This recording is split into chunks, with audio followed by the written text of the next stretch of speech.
I'd like to welcome you today to Chartered Accountants Hall. I work with employers across most sectors to develop teams and individuals. I'm part of a small leadership team and my colleagues are in the room tonight, so hopefully you'll get an opportunity to speak to them during the mix and mingle. ICW are absolutely delighted to sponsor Women in the City Future Leaders event award again this year. It's because we are passionate about developing young talent, and mainly young female talent. Identifying and supporting young women at an early stage of their career is something we are forthright about, and actually people are listening. Good evening. I'm Helen Masters, Award Manager for Women in the City. I'd like to thank Bridget for her warm welcome and welcome to everybody here this evening. We're here to talk about the Future Leaders Award. I know some of you are new to Women in the City and the Future Leaders Award, but we're also welcoming back some old friends here, including some of last year's shortlisted candidates. I think, if you'd like to wave or stand up, we have Rachel, Simi, Natasha, Sarah, Sam and Keely. Come on, wait, stand up and wave. Make yourself known. And they were some of our shortlisted candidates from last year. So if you're interested in the award, or interested in nominating yourself, they're probably the people to go and talk to later this evening. Despite being called Women in the City, we're not just about London. The award is open to everyone based in the UK and from any sector, private, public or third sector. Last year, our shortlisted candidates were from law, recruitment, charity, digital media, pharmacy and banking. And we're hoping for an even more diverse selection of industries and sectors this year. As well as being UK based, our applicants must come from companies that employ more than 250 people. Those people don't all have to work in the UK, but the candidate must do. Our finalist winners are exceptional women. They have achieved great things in their career. They're the kind of women who aren't just brilliant at their jobs, they're also making a contribution beyond their job description or technical ability. They are self-aware. Something very important to women in the city is that they play to their strengths. They do what they love, they don't worry what they're less keen on and what they're less able to do. We're not about worrying or dwelling on weaknesses, but about recognising and celebrating strengths. Our Future Leader Awards demonstrate high leadership potential. They are women that you look at and think, they're going to get as far up the career ladder as they want to go. Or they're the woman you think, she's going to do my job one day.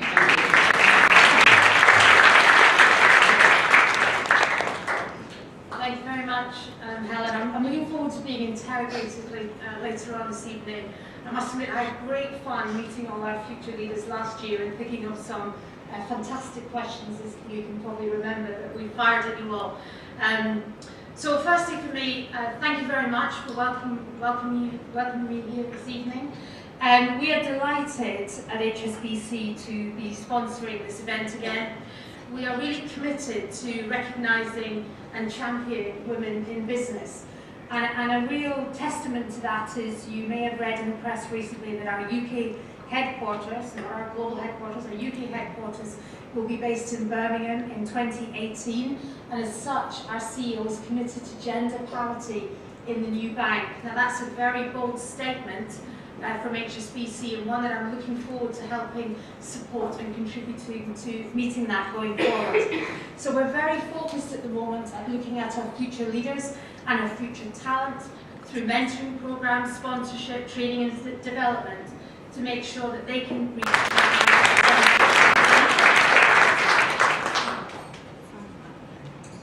Thank you, Helen, and thank you, Fran.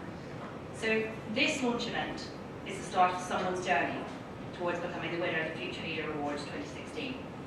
If you told me this time last year that I'd be standing here talking to you all about my experience of being nominated and ultimately winning this award, I would never have believed you. At that time I had my head down, I was focusing on doing a good job, paying it forward when I could, and balancing work and family life. It's funny how much can change in a year. So today I'm going to talk a little bit to you about my journey through the award process itself, what winning the award has meant for me and why these awards matter, and finally, why you should definitely nominate someone for the Future Leader Award 2016. So in terms of my own journey, I was nominated for this award by the Communications and Marketing Manager at my firm. It felt wonderful to be nominated. However, going through the awards process meant that I actually had to think about the things that I'd achieved to date and write them down.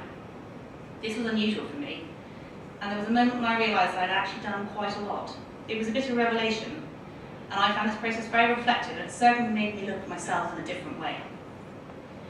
The most challenging and probably the most interesting bit of the whole process for me, though, was the panel interview, which Fran alluded to earlier. Each of the 10 shortlisted candidates was invited to attend an interview with 6 senior members of the Womeninthecity network. I was on maternity leave when I received a phone call from Helen telling me that I'd been shortlisted and informing me that I'd been invited to attend a panel interview. I recall thinking, what have I got myself into? My youngest daughter was 5 weeks old when I went to attend the interview, and at this stage, getting dressed and out of the house counts as an achievement in itself. The interview itself was very interesting, but definitely a little bit intimidating as well. The panel was very probing, and the questions made me think really carefully about how I felt about certain key issues. For example, I recall being asked what my personal mission statement was. I'll confess now, I had no idea. I think I may have bluffed that one. The interview was also a great opportunity, though, to learn from the women on the panel, and also to learn more about the ICAW Women Leadership Programme, which I'm very excited to be joining this year. So how did it actually feel to win? Well, I had no expectations that I was going to win this award. I was just pleased to have made the final 10, especially when I saw some of the incredible women who were on the list with me.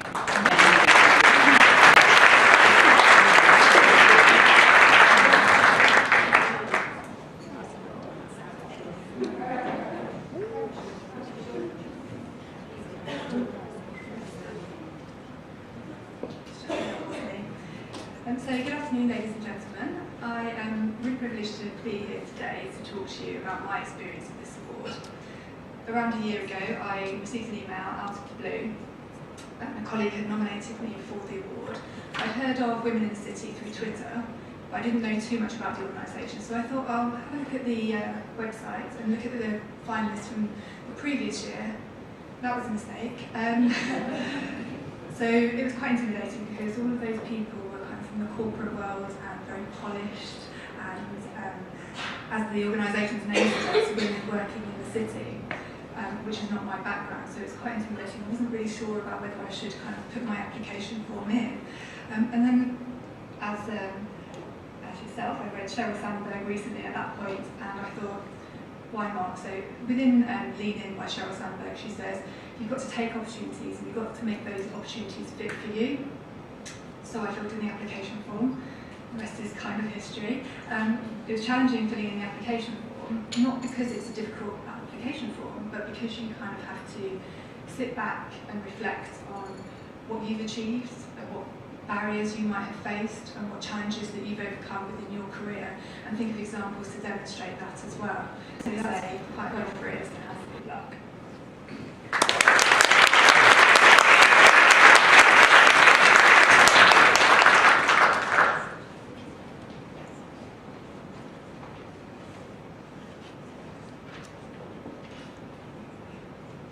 Hello everyone.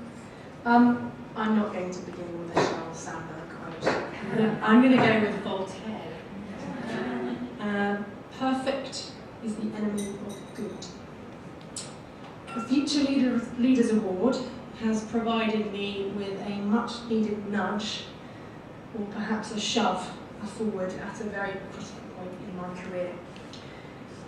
Until I went through the nomination process, in early 2014, I'd been in professional services, and I'd already achieved a fairly impressive career trajectory, making the leap from a consulting senior manager on a partner track to a director level role within HSBC in the Global Risk Transformation Office.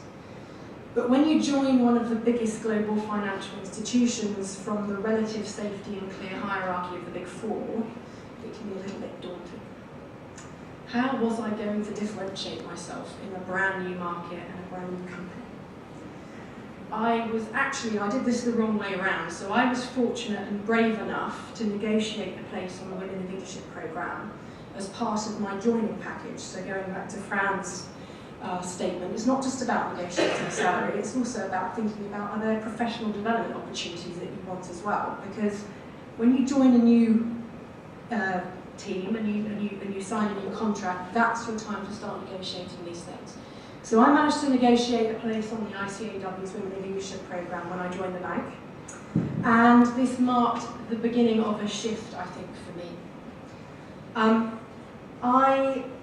Instead of focusing on things, and I had been encouraged throughout professional services, we're a fairly self-aware, critical bunch of people, rather than focusing on the stuff that I felt I needed to develop and refine, I actually spent 9 months with an amazing group of women, all in senior leadership positions, focusing on actually how to leverage and use